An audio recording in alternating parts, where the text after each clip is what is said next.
Yo les amis, c'est Kazin, j'espère que vous allez bien. J'ai pris un petit bonbon à la menthe, donc si ça te gêne un petit peu, ben je m'en excuse. Un petit peu mal à la gorge, un petit peu de tout, donc voilà, la vidéo sera peut-être un petit peu désagréable, mais j'avais envie de partager un petit peu mes impressions avec vous, tout simplement. J'avais déjà fait la vidéo, donc les différents prix 251, et puis voilà ce que j'ai trouvé en boutique. Et je vous en ai souvent parlé d'ailleurs que, à mon avis, les items scellés, beaucoup d'items scellés, vont se retrouver soldés, tout simplement, ou en promotion, parce qu'on n'est pas obligé de passer par les soldes pour avoir des promotions. Il suffit juste que les boutiques mettent pas soldes mais promotions et ça marche très très bien. Le seul truc qu'ils n'ont pas le droit, je crois que c'est la vente à perte. Et même la vente à perte, je sais pas trop comment ça fonctionne exactement. Et puis en me baladant tranquillement, alors déjà j'ai fait un petit peu le tour des boutiques et on va parler de 151. Et puis je suis tombé sur ça, des petits duo-pack. Alors tu me diras rien d'extraordinaire, hein, 13 €, c'est même plutôt assez cher pour 2 boosters. Enfin c'est cher classique, hein, 6,50 le booster. 3 cartes promotionnelles, oui, mais il y avait aussi, là comme tu peux le voir, la moitié du prix de ces duo-packs était remboursé en bon d'achat, un Carrefour tranquille, bah, c'est là où je fais mes courses, donc ça ne me pose aucun problème, je les dépenserai pour les courses prochaines. Et bah, du coup, voilà, j'ai pu mettre la main sur quelques petits duo-packs à 6,50 € le duo-pack. Et là, tu vas me dire, 6,50 € le duo-pack, c'est plutôt une excellente affaire. Bah oui, forcément. Astre Radieux, c'est quoi? Je sais même pas. Alors, j'ai envie de te dire, je vais aller regarder parce que j'ai la chance d'avoir sur mon bureau, enfin, là, c'est mon bureau. J'ai le pied qui est sur le côté. On me demande souvent avec quoi je filme, etc. Téléphone portable. J'ai un pied. C'est pas vraiment un pied d'ailleurs. C'est une pince, hein, tu sais, avec un bras qui est un bras souple. C'est pas terrible, hein, je vous cache pas que c'est pas terrible. Et puis j'ai les deux écrans devant moi. Malheureusement, je peux pas faire de stream parce que la connexion est pourrie. Je suis en 4G box. J'attends la fibre avec grande impatience, mais ne vous inquiétez pas que si un jour j'ai la fibre, on va faire quelques streams. Ça pourrait être très très sympa de discuter avec vous, hein. Je pense que la demande peut être intéressante. Et puis pour moi, je trouve ça un petit peu génial. J'ai tout ce qu'il faut en plus, le micro, etc. Donc Astre Radieux, c'est quand même une belle série, hein. Il y a le Macogneur là qui tient les assiettes. Il y a le Farfurex. Ouais, il y a de l'alternative sympa. Ça reste une belle série. C'est pas la série de fou, mais ça reste une belle série. Et puis tu me diras, 6,50 € les deux boosters. Ben voilà, c'est vraiment top. Et je vous l'avais dit en vidéo, et ça fait depuis maintenant plusieurs semaines, voire plusieurs mois que je vous le dis, la tendance, elle est catastrophique sur Pokémon.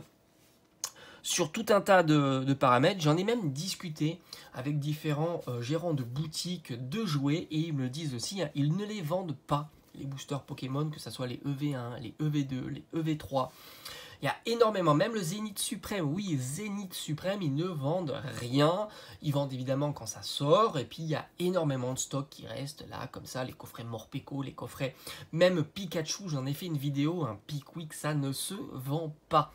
Et par conséquent, les stocks s'accumulent dans leurs réserves, ils ont des 70, des centaines de coffrets, qui ne se vendent pas et je ne serais pas surpris de les voir en solde et ça commence à arriver évidemment. On en avait vu cet été chez Carrefour, les coffrets Mew soldés à 50%, des Pokébox soldés à 50%, du Pokémon Go soldé à 50%, des tripacks aussi, certains avaient trouvé ça soldé à 50%.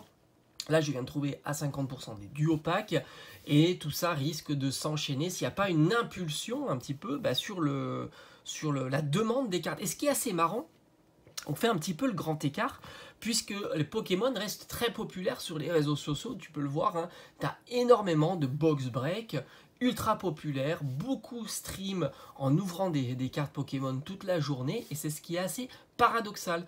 Tu as énormément de demandes, on va dire des demandes plus ludiques, de faire ouvrir des boosters, etc., d'acheter des boosters en ligne qui sont ouverts en direct, et puis de l'autre côté, t'as pas beaucoup de gens qui sont intéressés à acheter des cartes dans les boutiques physiques. C'est assez marrant, c'est paradoxal, et même tu te dis, s'il n'y avait pas cette demande faite et cette publicité qu'il y aurait sur les streamers, les youtubeurs, etc., tu te dirais, mais il ne reste plus rien pour Pokémon. Parce que là, si tu enlèves tout ça, qu'est-ce qui reste? Et malgré tout ça, malgré les réseaux sociaux, eh ben, c'est assez catastrophique en boutique. Alors oui, évidemment, tu as certaines séries comme 151 qui est quand même très demandée. Oui, mais d'ailleurs, regarde, moi je suis allé en boutique, eh ben, j'ai trouvé des dizaines de TB, des bundles, des ETB 151, des bundles 151, des dizaines et des dizaines de coffrets classeurs 151. Ils attendent pour la semaine prochaine des boutiques physiques, des trentaines, des quarantaines, des cinquantaines de coffrets Elector. C'est ce qu'ils m'ont dit.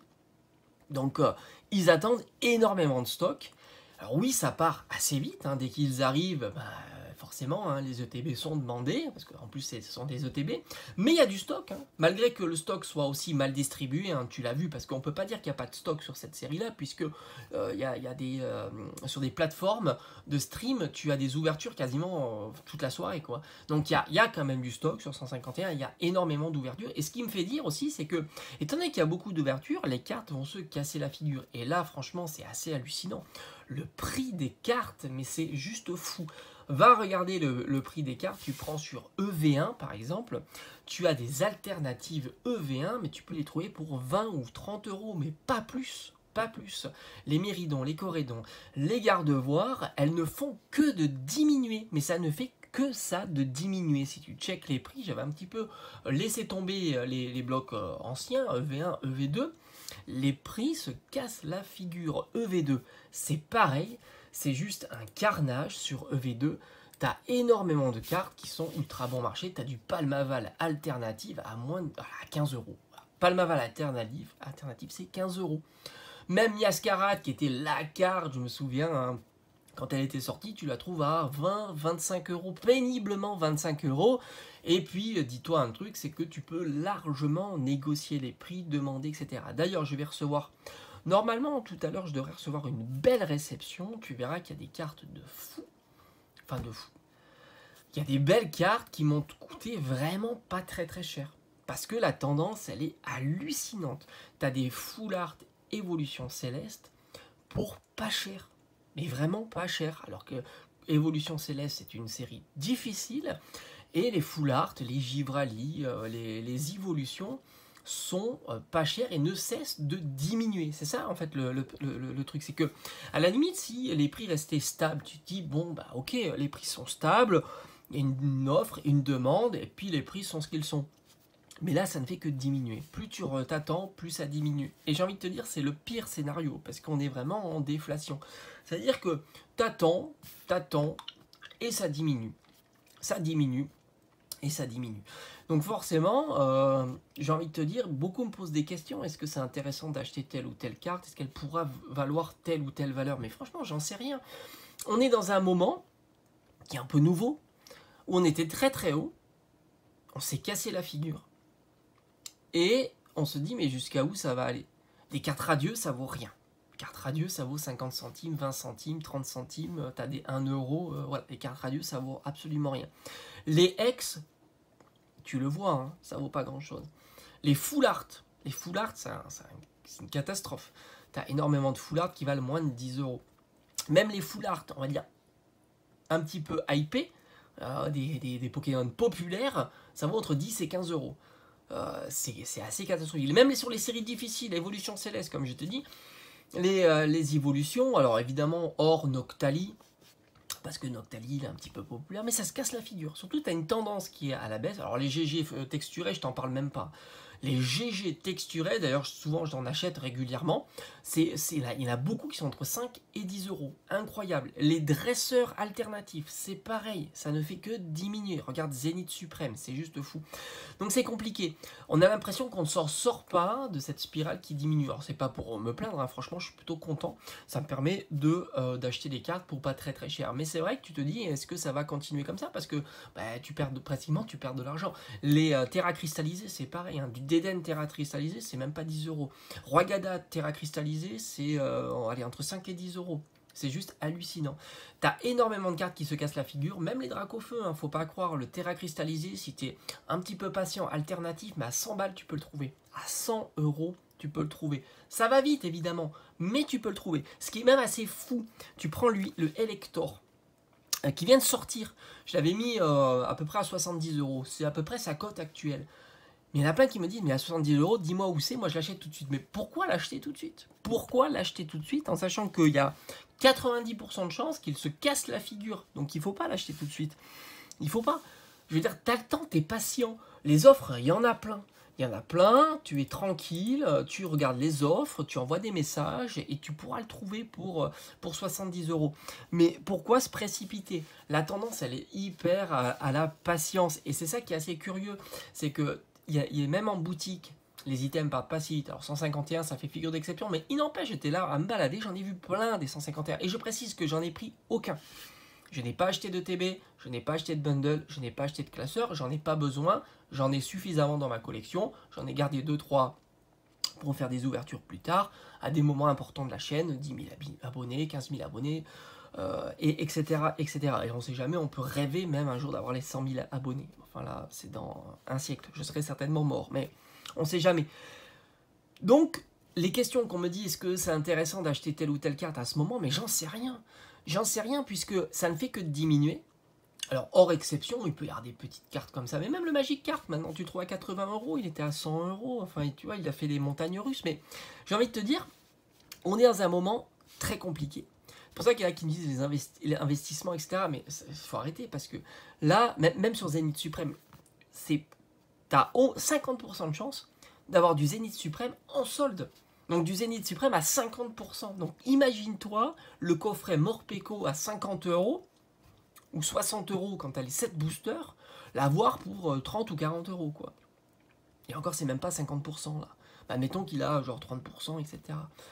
Je veux dire, tu t'imagines là, alors que si tu as dépensé tes sous dans Zénith Suprême à 25-26 € la Pokébox, bah, ton booster il t'a coûté assez cher. Donc tu t'aperçois que tu es dans une période qui est quand même assez positive hein, pour ceux qui sont patients et qui veulent compléter comme ça tranquillement et acheter des cartes à l'unité, etc. Mais jusqu'à où ça va aller, franchement j'en sais rien. Parce que tout simplement, ça ne fait que diminuer. Force est de constater, malgré la popularité des séries, dont 151, je pense que ça va faire que diminuer. Sans compter que 151, encore une fois, on va revenir sur cette série-là, le stock va arriver. Hein, je veux dire, il y a les coffrets qui vont arriver, etc. Et ils vont avoir des palettes et des palettes. Les boutiques reçoivent du 151. Contrairement à 25 ans, où j'avais l'impression que c'était en une fois, tu avais tout et puis après c'était fini. Là, la semaine suivante, tu as des ETB, tu as des bundles, tu as des classeurs. Alors oui, les quantités, ça part vite, etc. Il y a une demande, mais tu pouvais retrouver des items. Mission impossible pour les 25 ans. Les 25 ans, tu étais là day one, après plus rien. Plus rien. Là, j'y suis allé, j'ai même pas été. J'y suis allé en mode course. J'ai fait mes courses et je me dis, j'aime bien regarder un petit peu, prendre la température, voir les items. Mais c'est ça qui est fou, quoi. Donc je ne serais pas surpris de voir pendant période de promotion, en solde, en plus c'est après Noël, tout ce qui ne sera pas vendu à Noël, donc on verra l'impact de Noël, on verra. Mais je reste assez sceptique sur l'impact de Noël. 151, il sera pris jusqu'à octobre, fin octobre, début novembre. Et après tu auras Faille Paradox. Alors Faille Paradox, j'y crois absolument pas. Mais là, encore une fois, on verra un petit peu, mais il va y avoir des beaux coffrets quand même. Il y a le Terra Cristallisé, le Léviator, le Dracofeu. Il y aura des beaux coffrets qui vont sortir. Donc logiquement, tous ces coffrets-là vont être assez prisés. En tous les cas, je ne manquerai pas de suivre un petit peu avec vous l'évolution des prix. Je devrais recevoir une belle petite commande. Et vous allez voir, les prix sont juste dingues. Les cartes que j'ai pu trouver sur le net. C'est juste fou. Je vous ferai le détail comme ça avec vous. Moi, je trouve ça assez fou de voir que ça ne fait que diminuer, malgré que sur les réseaux sociaux, ça reste quand même... voilà, il y a une vraie dynamique sur les cartes Pokémon. D'ailleurs, on le voit même sur les chaînes, hein, ça fait beaucoup de vues. Il y a une vraie dynamique. Il y a beaucoup de box break, ça c'est vraiment à la mode. Hein. Je ne donne ni un avis positif ou ni un avis négatif. Hein. Ça soutient évidemment Pokémon, tout ça. Mais malgré tout, les cartes ne font que de se casser la figure. Et il n'y a pas de, y a aucune carte qui déroge à la règle. Oui, les Dracofeu sont toujours un petit peu chers, mais si tu arrives à flairer les bonnes affaires, le Dracofeu Terra Cristallisé Foulard, tu peux le trouver à 100 €. Moi, c'est pas mes budgets, je préfère mettre 100 € dans une carte vintage, tu le sais. D'ailleurs, peut-être qu'une petite carte Dracofeu secrète devrait arriver aussi, et on n'est même pas à 100 €. Je préfère largement, et puis je te tiendrai au courant. Bon, je crois que ça a déjà trop duré. Dis-moi un petit peu ce que tu en penses sur l'évolution des prix. Est-ce que tu es plutôt d'accord avec moi, que c'est en train de se casser la figure, on ne sait pas jusqu'à où ça va aller, surtout sur les blocs récents, les blocs épée et bouclier, mais même les blocs les plus anciens avec les full art ou les formats comme ça, les cartes dresseurs, etc.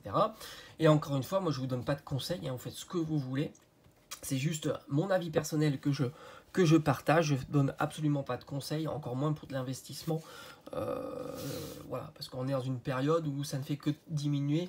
D'ailleurs, en bourse, on te dit jamais on te dit toujours qu'il ne faut pas ramasser un couteau qui tombe, tout simplement. Et là, force est de constater que Pokémon tombe par le biais soit de ses cartes, soit même des items scellés, où tu peux les trouver en quantité, en promotion 10, 20, 30%, voire même encore plus. Allez, je te dis à bientôt sur la chaîne, portez-vous bien, et puis on se donne rendez-vous là dans quelques heures pour une belle réception de cartes, évidemment, qui vont aller directement dans ma collection, parce que moi c'est vrai que j'achète des cartes pour ma collection et non de l'investissement, tout simplement. Allez, je te dis à bientôt, ciao ciao.